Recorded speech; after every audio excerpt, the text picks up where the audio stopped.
Please confirm that you can see my screen.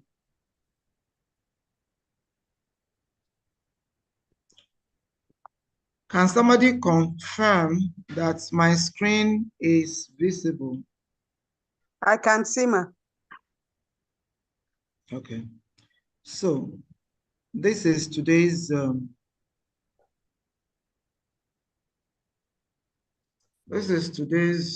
sharing, and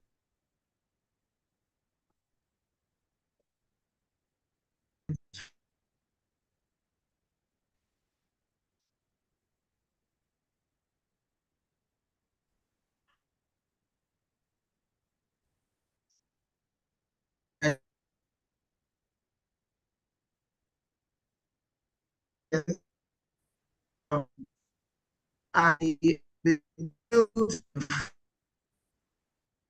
grown up in business, so I will need something and I go on and check, and I will get Sorry, Ma, you're actually programs. breaking.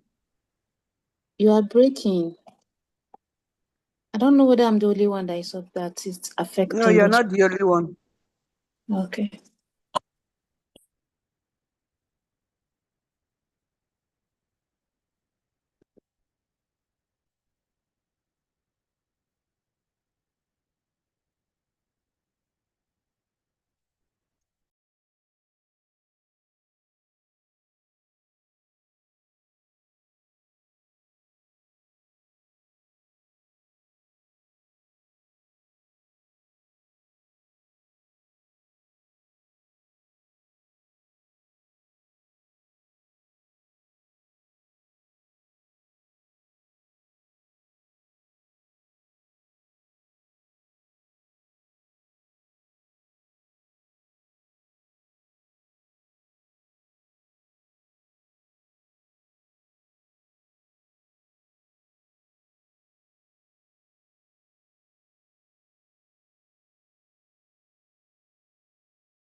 So sorry, my network threw me out. Can you hear me though? Yes, ma, we can hear you now. So the network threw me out. I just changed to another network. I hope this will work. I don't understand what's going on with Lagos networks these days. So I was sharing my screen and I was telling you my experience, why we really have to put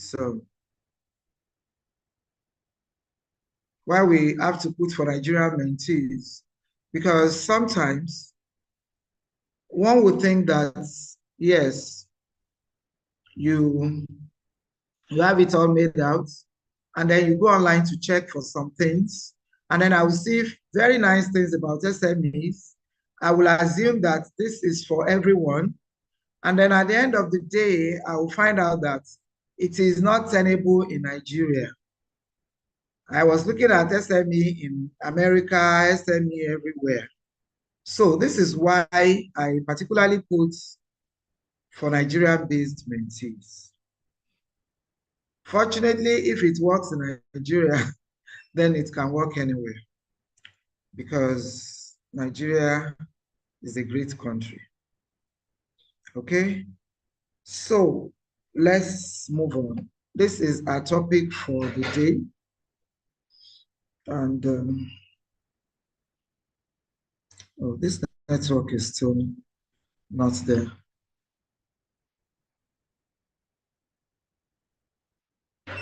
This network is still early. I can hear you, ma. Yeah, but my screen, the computer screen is frozen.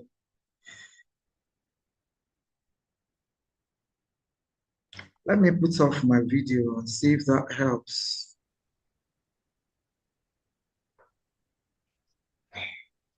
But can you see the screen though? Yes, ma. Okay. Can I suggest something? I believe it's better when your video is off, the network is better, and we'll be able to see the screen, because once your video comes on, there will be a glitch in the network. That means you are not here with us. I'm with you. I I've been just here all said, the let me time. switch off my video. Maybe that helps. And I switched off Yeah, a couple no of minutes problem. back. So I don't understand what you just suggested. And I'm not too happy with you, Ruth. So let me just tell you like that. The last session, I asked the question. I was asking you both what you gained from the last session. Up till I speak, you've not said anything. And I don't like talking to like a quiet class. I don't like it at all. In my own where I come from, it's like when you are ignoring somebody, you should answer. That's what it is. Because I I taught you something and I was asking for your own good so that we know that at least you have a take home up till now. And I can see that Natasha has to actually pull you out today because all the happenings of we missed the class, nobody told us about it and all of that, we were just quiet. Nothing was said. So Apologies. I that's why I guess it said was I'm an not too sure you oversight, are in the this first class. one. And I remembered I sent a message in the group stating that I've not been feeling fine this week. I When sent a she message. asked you, that was when she stopped. Yes, that was when my attention was Yeah. called, and she reached out to me personally. So I now had to go back to the group to But respond. So I've not really been that day responding. that you were at the teaching, were you That's why I sick? said it escaped me. I did not really see it or go back to the group to check anything. I did not, my attention was not there. So I believe I missed that message. Apologies.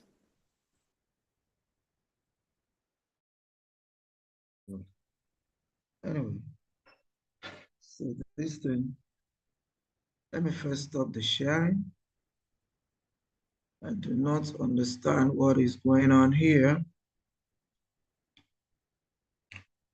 My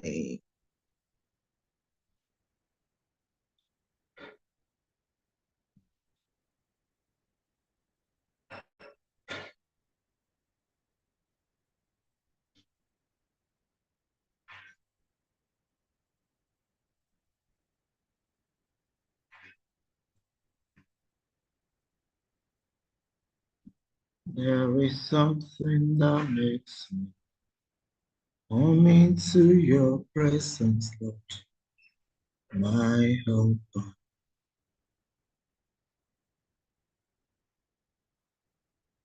Mm, mm, mm, mm, mm, mm, mm, mm,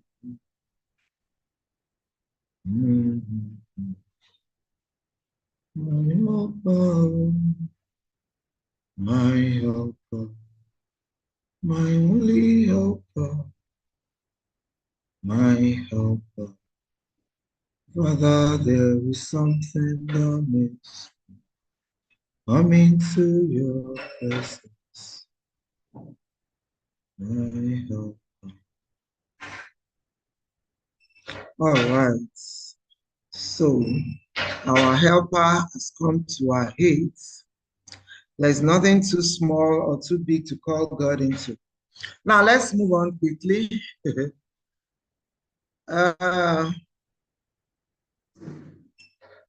We all know what the topics are for today and the objectives. The objectives for us will be to understand regulatory frameworks in Nigeria and globally, and then to explore the BPP guidelines and compliance essentials, learn effective bidding and tendering strategies, and master the art of preparing winning bid proposals. So this means that at the end of this training, because these are the objectives, at the end of this training, we should be able to have a handle on all of this. You understand your regulatory frameworks, you explore BPP guidelines and compliance essentials, you learn effective bidding and tendering strategies, and then you master the art of preparing your winning bid proposals. The regulatory bodies we have in Nigeria, and if we remember, this just like a brush up from what you have been taught in class.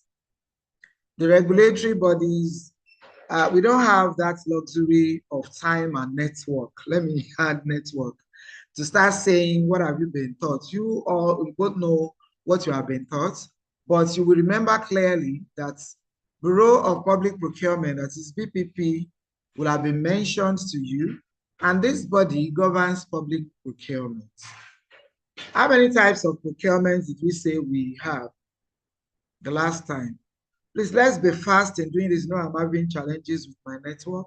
So when I ask you questions, quickly answer me. You can unmute because we are just three in this meeting. How many types of procurement did we say we have? We have a request for proposals, request for I didn't quotation. say for proposal. I said procurement. We I have two actually types just of answered the procurement. question here on this slide. We have two types of procurement. And what are they now? That is private and public. Exactly. So I just answered one of them on this slide. Bureau of Public Procurement, BPP, governs public procurement.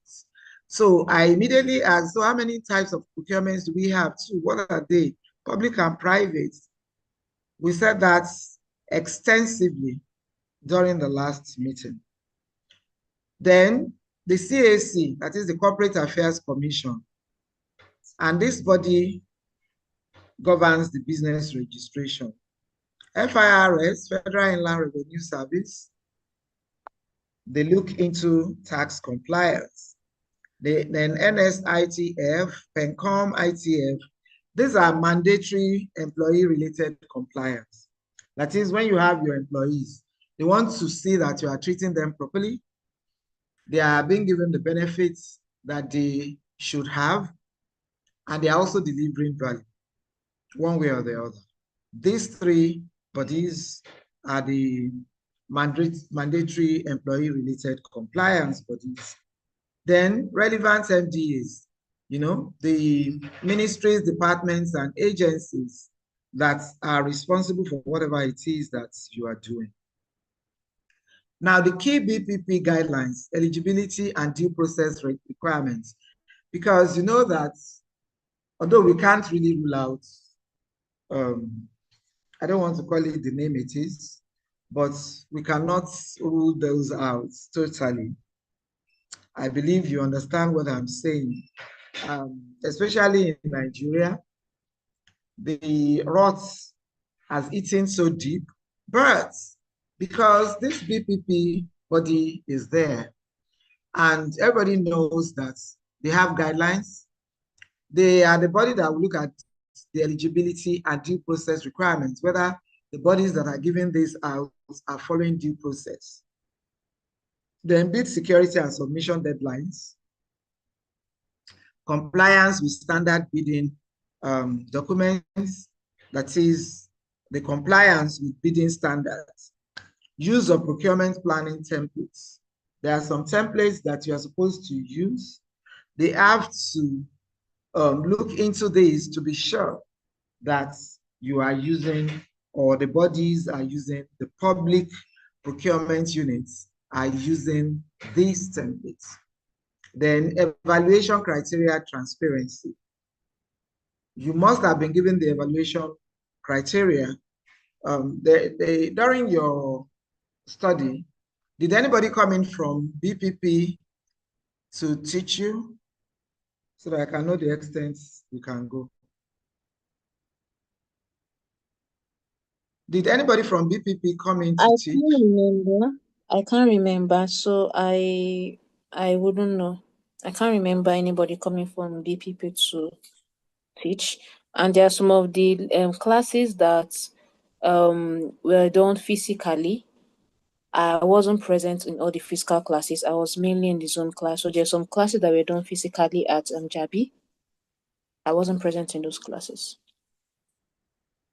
That's Ruth talking, right? Oh, Yes, it's BPP official came. Okay. Yes, So BPP official were there in one of the physical classes. I there think must about be, twice or so. yeah, there must be BPP. You will have also people from maybe PPA, private procurement agencies, you know.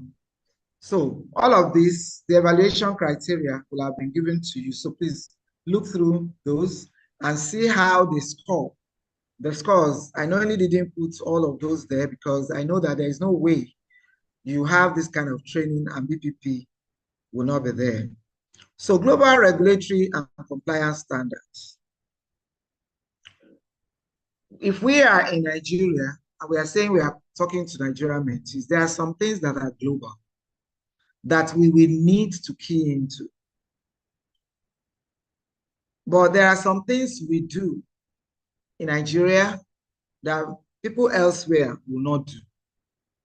And of course, there are some things also that they do in other places and we do not do here. But these are global, these are universal. ISO certification is good for us to have for quality management, anti-corruption declarations. You know, UK even have what we call bribery acts.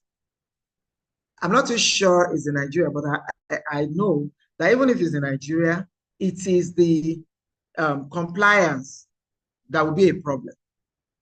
You know, all the laws are there, but people don't comply because nobody raises an eyebrow to say, why are you not doing it? And then they are punished for it. So World Bank and AFDB procurement rules, OECD principles for public procurement. Okay, all these abbreviations, I have glossaries for them. So don't panic and don't be dismayed. Then business registration and tax compliance. You must have your CAC certificates because nobody wants to give the job to somebody, not an individual. People will want to give their jobs to a corporate body, an establishment. So you have to be, your business has to be registered. So you must have CAC certification, your TIN and tax clearance certificate, that is your TCC, your TIN and your TCC, VAT registration. VAT is value added tax for government. Then PENCOM compliance certificates, NSITF, ITF certificates. Remember I told you that these three bodies want to know, they want to see whether you are treating your employees well. Why are these so important? Why are they important? They prove legitimacy, they prove your credibility, and they also prove your eligibility for the bid you are trying to ask for. So these are very, very important.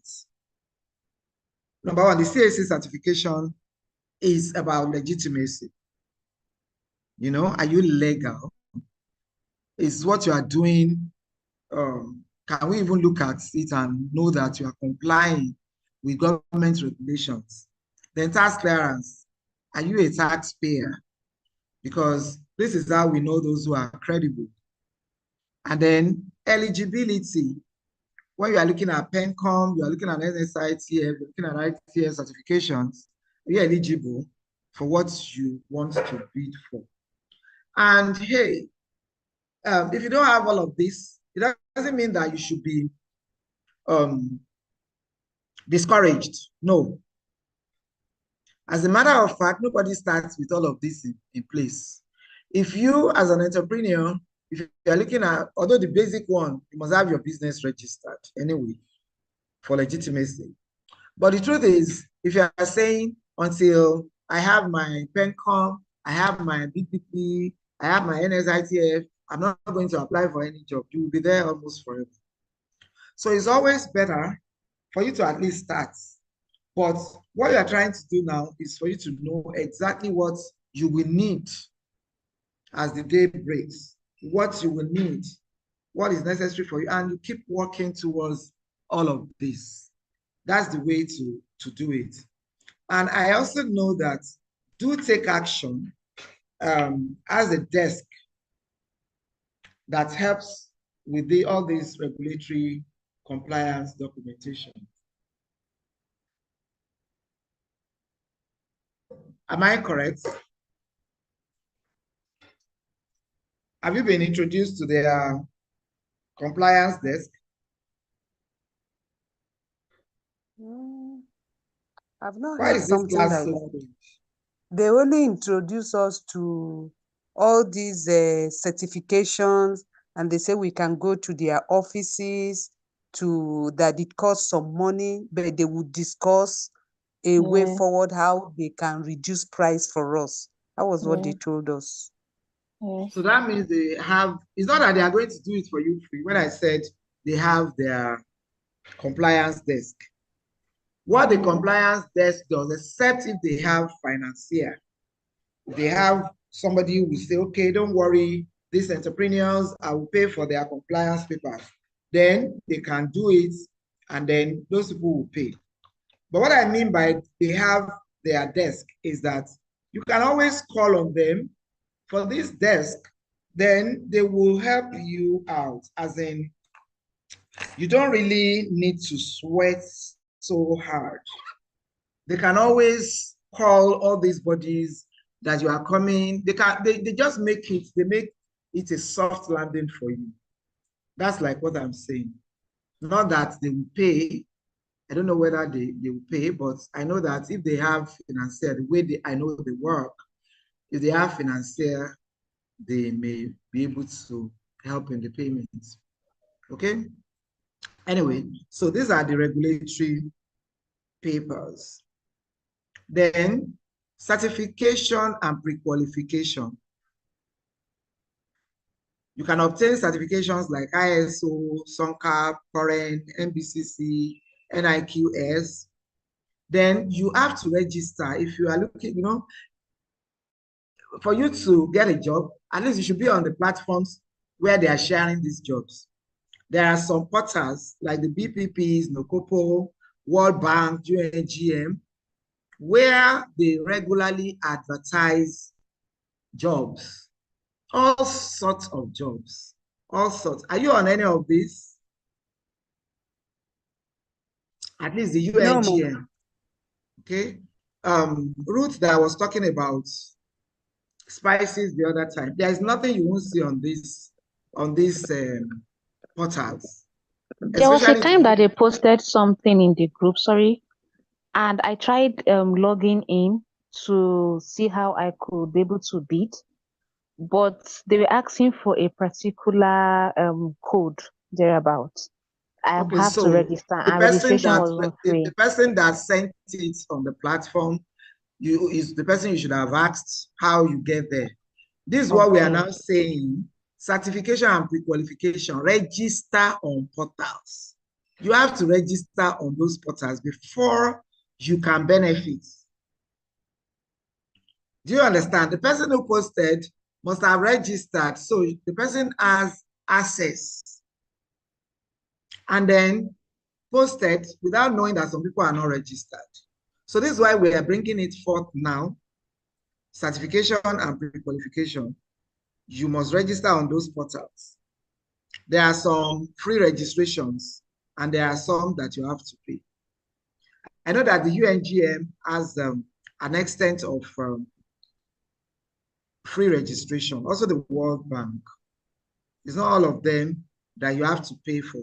So, but you have to register. They will now send you a code.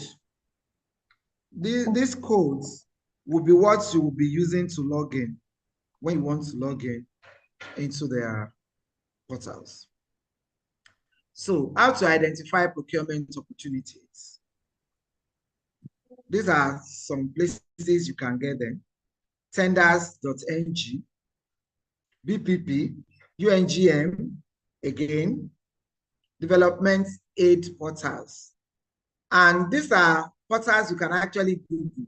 If you Google development aid portals, a lot of them will pop up, and then you look at what they have. Now, when I asked for the type of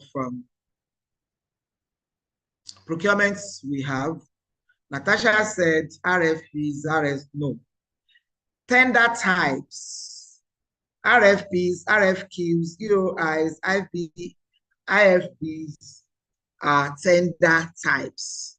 The kind of tenders people can ask you to bring. We said they can tell you to do requests for proposals, requests for quotations, EOIs and IFPs, timing and tracking, set alerts, attend procurement expos, either online or offline. Make sure. I'll be running along a little bit, but please put your questions down because I may not need to share for your questions to be asked so that at least when we put sharing off, my network can be a little bit more stable. I'm being warned that my network is orange. So tendering and bidding strategies. We said it the other time also, you have to understand the buyer's needs. You don't just go there and start asking for jobs that they don't have. You cannot go to the Ministry of Health to start asking for agricultural implements, you know? So you also build a bidding calendar. We can talk more on all of this on the platform, how you build a bidding calendar. These are strategies. You form strategic partnerships or JVs, joint ventures. Attend pre-bid meetings. When people are calling out that we want to bid, but come and hear what we need you to do. You attend such meetings. They exist. Okay. And then focus on compliance and responsiveness. You need to be focused on compliance because if you are not compliant, you will not win the bids. Now, when you want to do your proposal and you want it to be a winning bid proposal, these are the components, these are the items that must be found on such bids. Your executive summary. The executive summary summarizes everything that you are bringing out. What you want to, what you want to do, how you want to do it, who you are, and all of that. You put that in your executive summary. Then, understanding of the requirements. You need to let them know that, you know, there is no bid that won't put their requirements there. So whatever requirements they have put, you will let them know that you understand by what you are saying. Then your methodology and approach, you know, like we have been talking about it now. You cannot go to somebody that says, okay, yes, I need you to supply me with fish. And then you are not really, and you have fish ponds, but you are not telling this person that you have fish ponds. You are underselling yourself. because there will be some people that will apply to supply the fish. They don't have fish ponds. They'll go and buy, they will outsource and then put.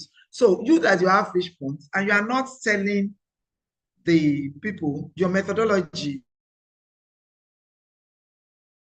your fish pond have been there since year 2020, the way you feed them well and they are fat and all of that, and they are healthy even though they are big, what you feed them with and all of that, you will now be classified with those who don't have fish ponds. Because those who do not have fish ponds, they don't have fish ponds, and they are not saying they have fish ponds. But you that you have, how you are going to do it must be that I am bringing out this my very healthy, well-fed fish from my fish ponds. And you've been doing this for so, and all of that. You make sure that you sell yourself properly.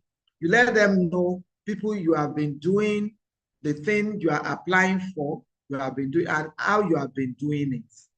Whether you are the one that will supply them, you carry all of these things and come and, or they are the ones that will come and pick, just let them know your methodology and your approach.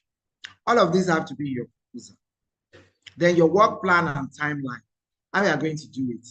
The fish, for instance, if we are saying you want to supply fish, the fish you want to supply, are you just going to kind of now go get the fish, what do you call, I'm not into fishery. That one just popped up in my head. And that's why I'm using fish as an example.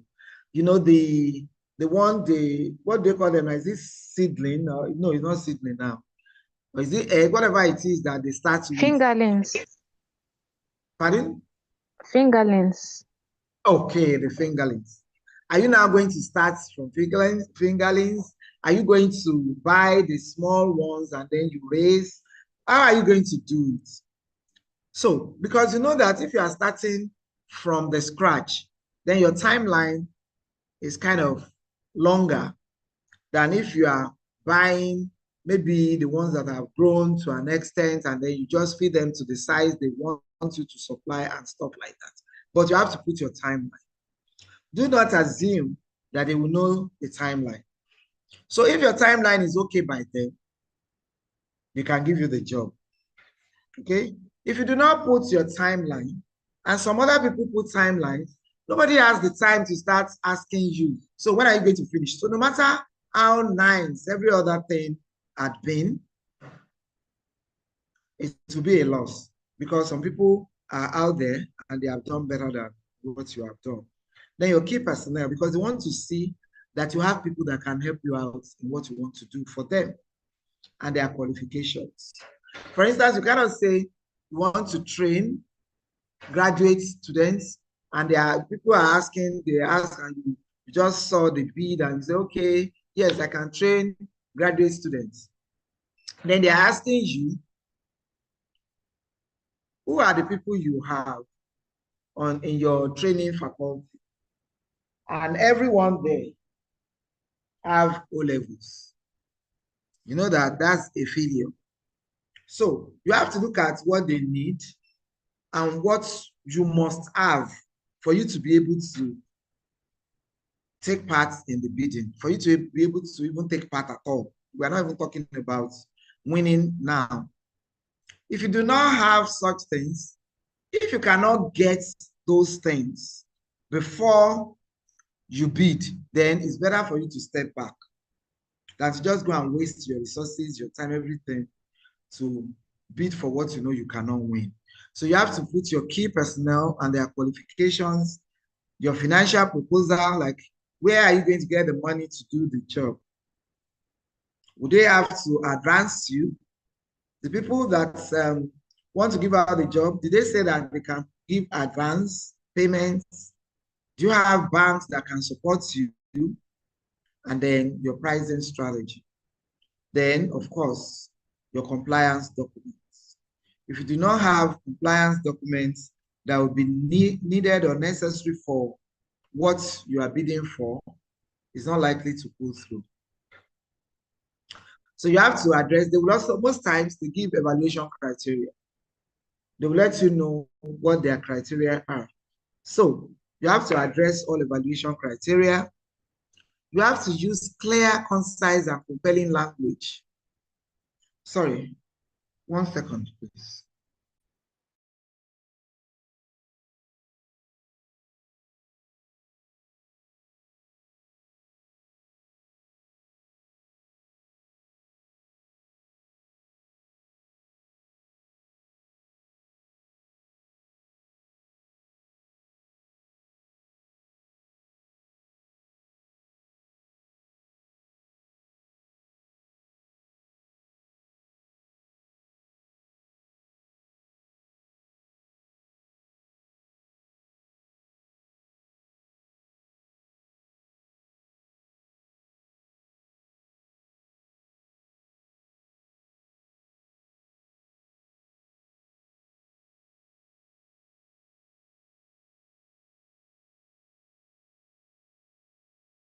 All right, sorry about that. So you must use very clear, concise, and compelling language. You know, there are some things you say in an official letter, and the person you are talking, even you as you are sending, you know that this thing doesn't look like the one that will fly. You know yourself. So you must use compelling language, clear, concise. And when we are saying compelling language, it doesn't mean that you must use big grammar. You know, that at the end of the day is not in sync with what you're even trying to say. But just make yourself very clear. Make sure that you are concise, that is, you say what you want to say precisely, and the language is compelling. And then you have to tailor your proposals to each client. Okay? Your proposal must be tailored to each client. What that means is, don't do one size fits all. You see some people not even trying to bid for public procurement now. I don't know whether you have experienced it. Maybe they are into cleaning and they think that you can give them cleaning job. Then they bring letters to your office. And the letter has no address. It doesn't have your address. They don't know your name. They don't know your company's name. It's just a one cap fits all, one size fits all.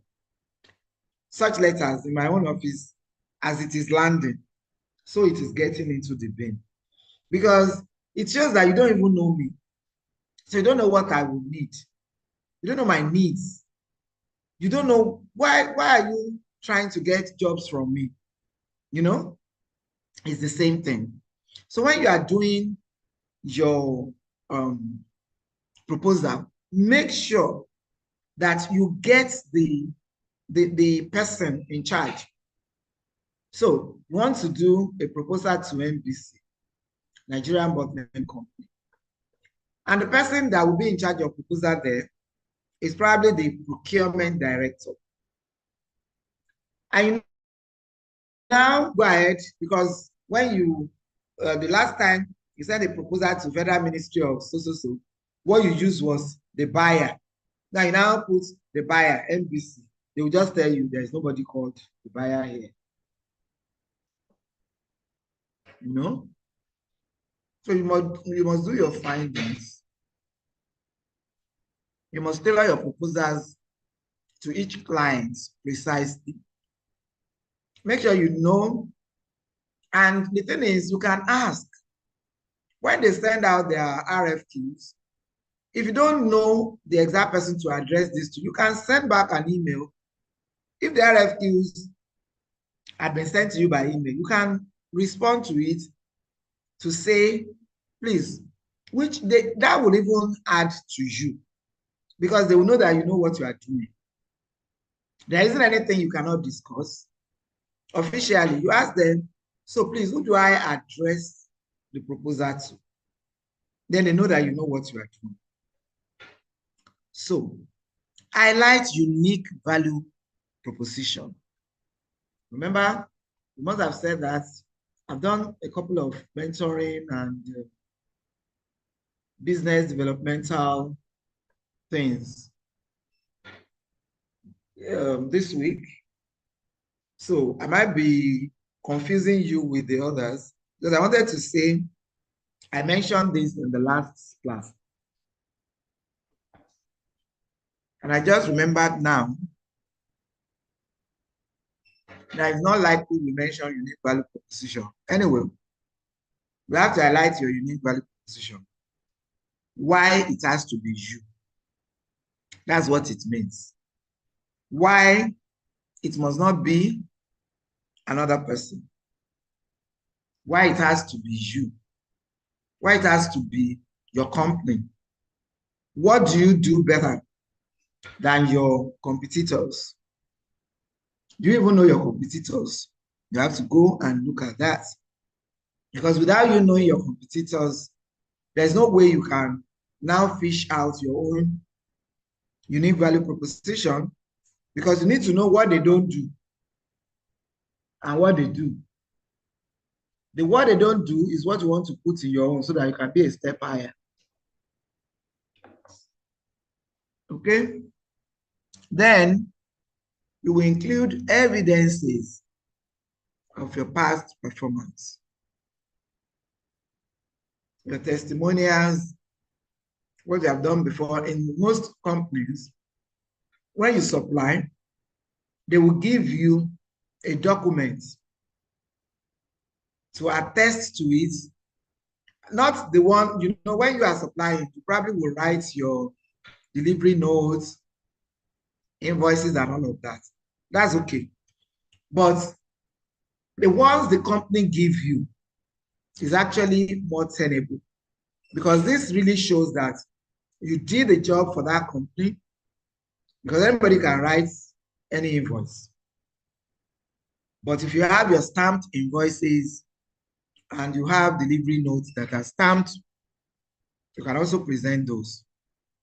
But your past performance evidence is always better when it's from the company themselves or the MDAs, whichever, if it's public procurement. So you put that, and then testimonials. Maybe you've supplied some people and they were so blown away. All those things you can add. Ordinarily, you might be overlooking this and thinking that, oh, it's not necessary, but now you know they are very necessary, because the person that wants to give you the job also wants to know that you have the experience. Okay.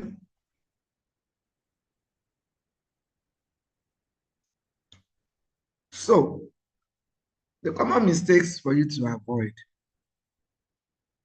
Make sure that all your documents, especially stated documents, the ones they have put there that you must bring, make sure that none of them is missing. Okay? Unresponsive formats. You know, there is something called unresponsive formats. Who can give it a shot? Who can give it a trial to explain to us what you think this really is when we are talking about unresponsive formats? When we are saying that it's a mistake that you have to avoid.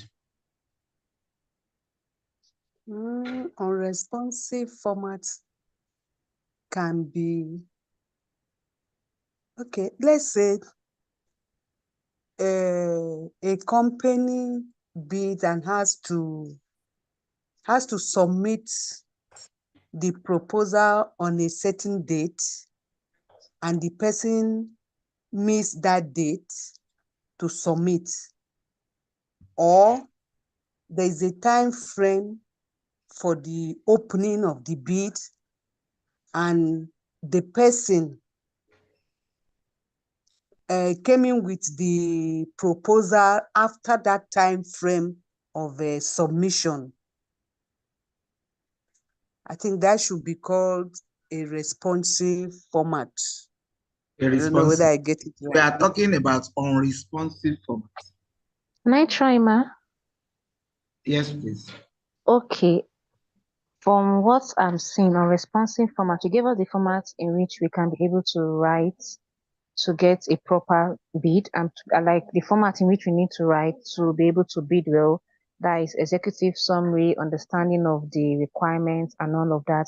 So responsive format is when we are not putting the right words or the right or we do not arrange our documents the right way. At that point, the people that are sending out this bid will not know if we are actually, they will not really know where we are coming from. They will not really know what we are saying in our documents. So it's more or less like we are confusing them, but we are also sending a bid, but in a really confusing manner. Okay. So you got part of it. So what we are saying, the format is unresponsive. Normally, when you bid for anything, they may tell you the kind of format, the file format you are supposed to submit. So if they tell you submit in PDF,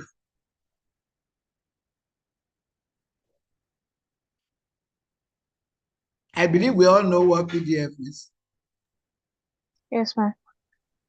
So when they say submit in PDF and you go ahead and submit in Word or Excel format, or when they say submit in Excel or Word, then in your own judgment, look at it that PDF is better. At least that one is lighter. That's what I would do. That's unresponsive. When they say use editable text or use scanned images, and you decide that is editable text to use. Anyway, incorrect file format is unresponsive. Then from like what you said, ignoring the sequence of your documents. When they say put this financial proposal before the technical proposal, then you ignore it. You do it the other way. That's unresponsive format. And I'm dwelling on this because it's a mistake most bidders make. Because they don't even know that they are making a mistake anyway. You know? At least if some documents are missing, you know that, oh, this is a mistake, I've missed out some documents. But unresponsive format, easily, this kind of mistake can be made. The sequence has to be correct. If they say put the financial proposal before the technical proposal, make sure that that's what you are doing.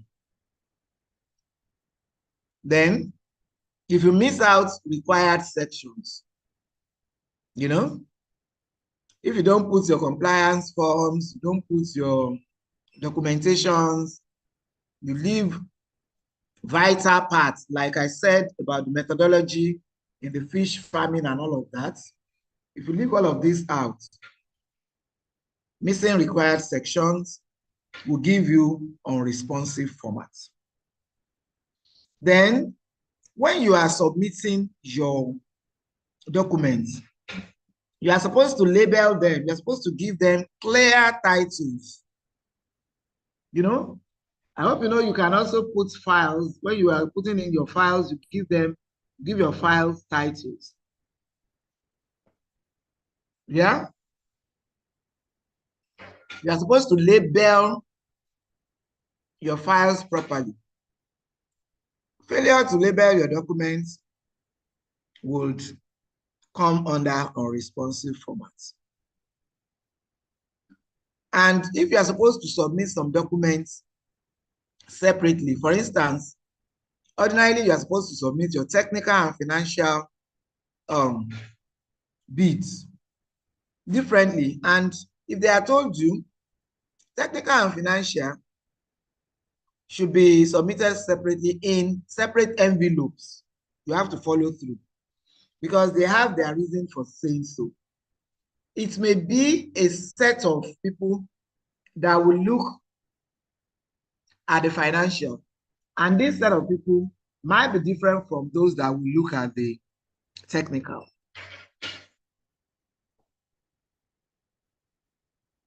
So as you are submitting these two envelopes, one goes to the left, the other goes to the right. If you now decide that you are going to put everything together, nobody has time to be helping you to separate. That will just be under unresponsive formats. Okay? And if they give you, some people tracks it down to the kind of fonts they want you to use, the font size and everything. Maybe the color, how you have to space, the number of fonts. I've done a bid for Lagos State LSCTF before. For each question, they will have attached the font number because they don't want you to bore them with too much of talk. So they may look at question A, they will say 20 font figures, font number. Some of them may go to the font size. They may say the colors. It depends on what they want. Now, I'm dwelling on this unresponsive format because, like I said, it's a mistake that people inadvertently make. And they have very dear consequences. For instance, your bid can be disqualified without any evaluation. Even if your pricing or your proposal, every other thing you have put is excellent, your bid can be disqualified.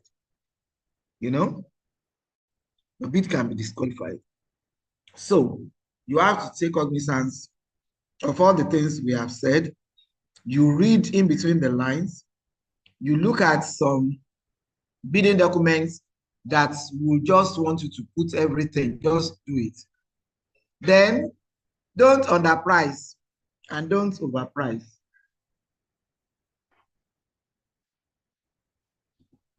How do you get this balance? You must have a plan.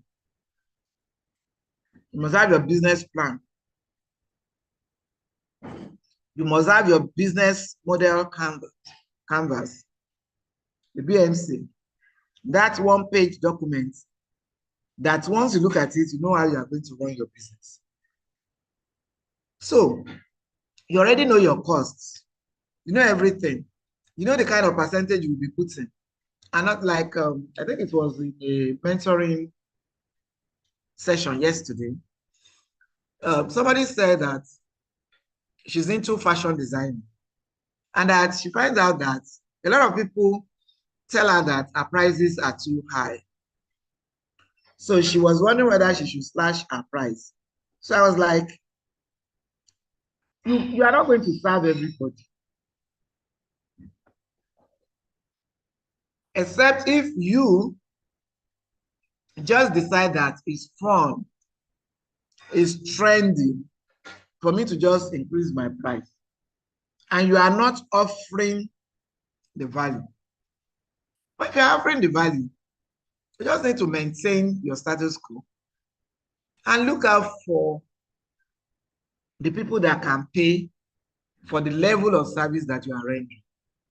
So once you have a plan, and all of this will come under your plan, your business plan, your strategic plan, your financials, what you are going to do in-house and outside, So you must have this, all of this must come to play. So you, at the end of the day, even if they reject it because they think that you are underpriced, you know that that's your price anyway. If they reject it because you have overpriced, you know that is the value of what you are bringing. So I cannot stay here and say, add 25% profit margin. Oh, be adding. You have standards in all business spaces. You have standards of what you add and what you don't do. So you have to look out for the one that is commensurate with your industry.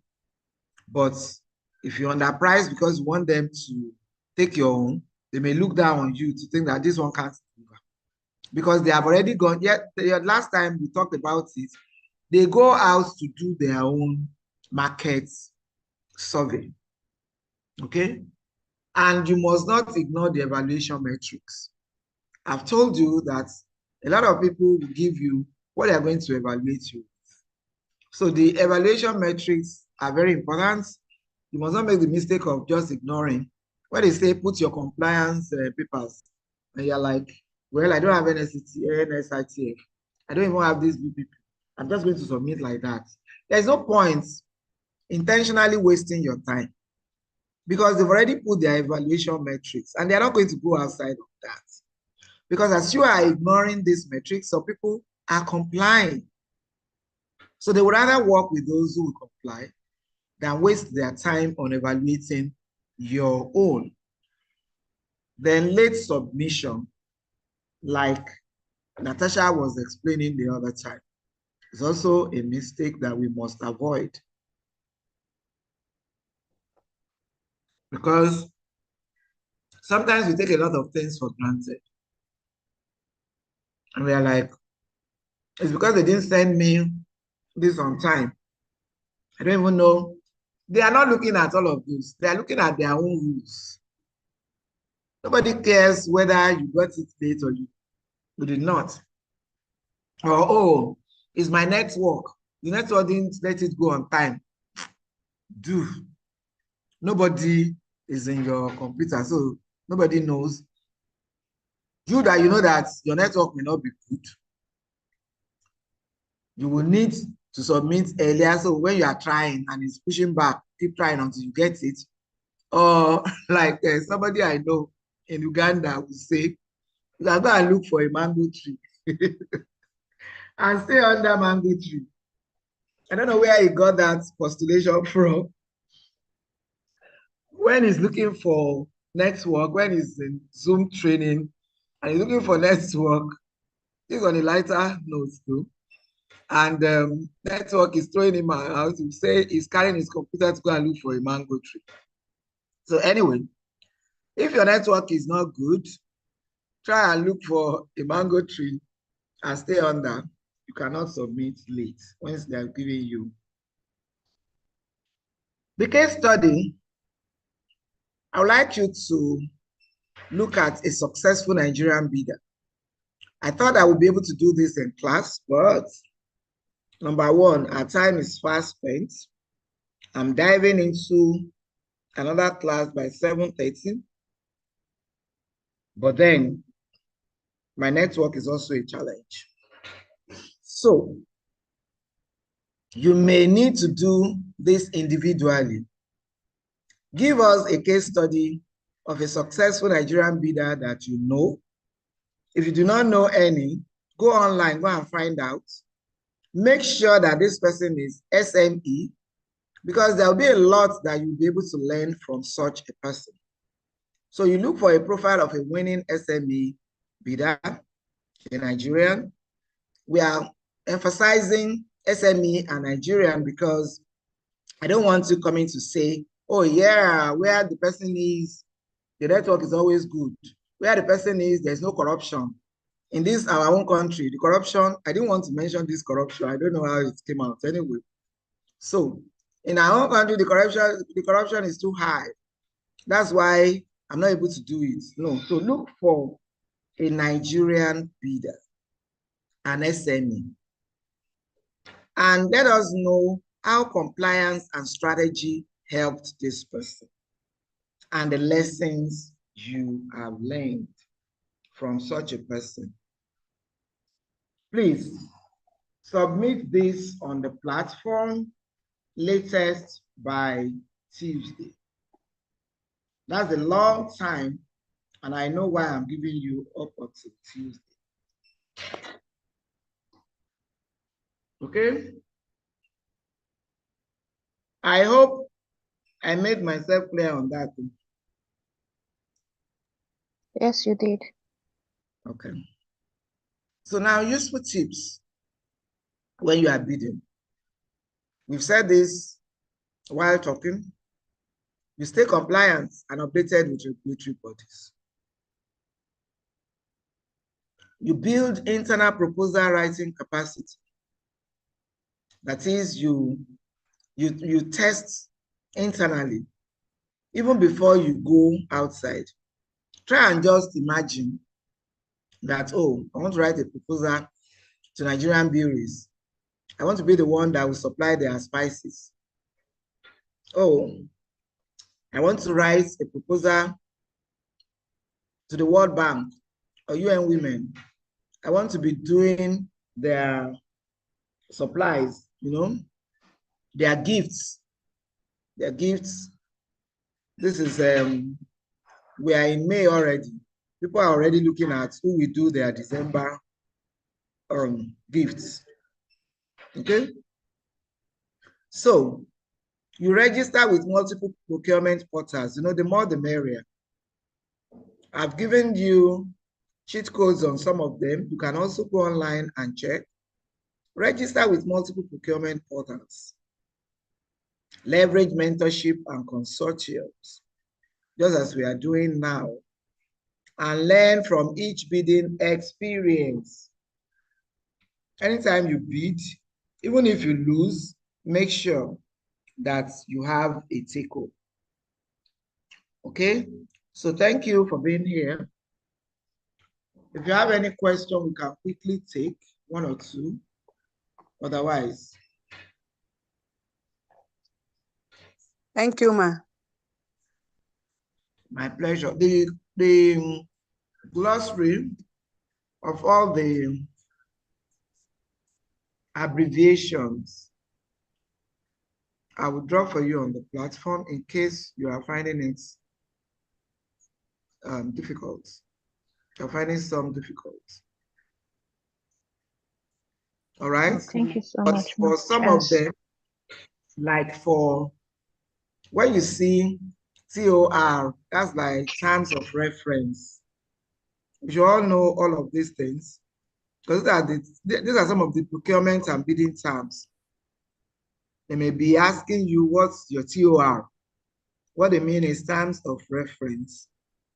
And what it means is your detailed description of tasks, responsibilities, and the deliverables expected from a consultant or a contractor, a supplier.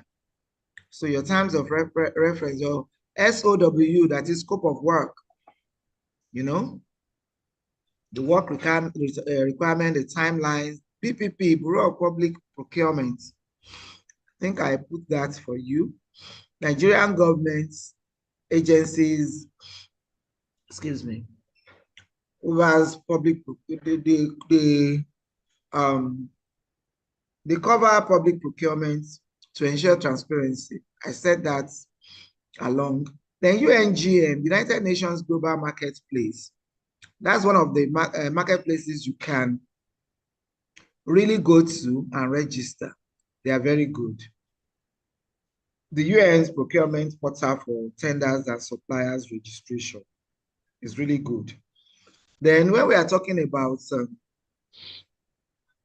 what you can be asked to do, okay? What you can be asked to do, and we are saying, is it RFQ? Are we talking about RFQ? I hope we know what RFQ means by now. I already told you that that's request for quotation. Then you can also have RFPs. That's request for proposal. Because I thought my network was going, I didn't really rest on this. The tender types, the RFPs, that is request for proposals, the RFQs, request for quotations, EOIs, that's expression of interest. Okay? And then when you have IFBs, that's invitation for bids. When they are asking you for invitation to come and bid. That's IFBs. Okay. So all of these, all the abbreviation, the ISO, International Organization for Standardization, SUNCAP, I knowingly skipped all of this while talking because I was actually thinking by now my network will be gone. SUNCAP is Standards Organization of Nigeria Conformity Assessment Program. And then you have current Council for the Regulation of Engineering. That's if you're an engineer. We're only just putting this. Remember, we are talking about Nigeria and global. Then you have Nigerian British Chamber of Commerce, NBCC. You have Nigerian Institute of Quantity Surveyors, in case you are a surveyor. Then we have NOCOPO. NOCOPO is Nigeria Open Contracting Portal. You know, this is actually BPP's public procurement data portal, and it increases the transparency in federal tenders. Okay, so these are the abbreviations, and these are what you are likely to be coming across as abbreviation in procurement and bidding. So we call them procurement and bidding terms. Okay. Yeah, so if you have questions now, you can go ahead so that you can spend the next maybe 2-3 minutes before I jump out of this.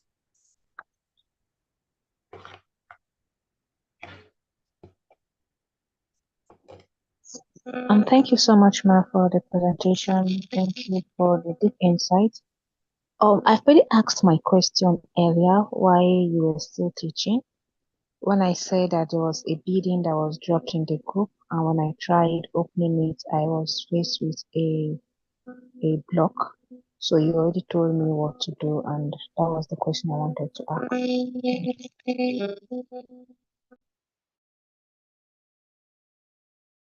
Is Natasha trying to talk or something is humming? Ma? I was I didn't hearing, get you, Ma. I was hearing a humming sound from you. I was asking whether, okay. All right, so Okay. in the absence of no other question, I believe we can then call it a day. I can stop my sharing and we can end. Thank you so much, Ma. You're welcome. So don't forget your classwork, Okay. the SME, Nigerian SME, big in bidding, and then all the things. I hope you got that. So we meet on the platform. Bye-bye.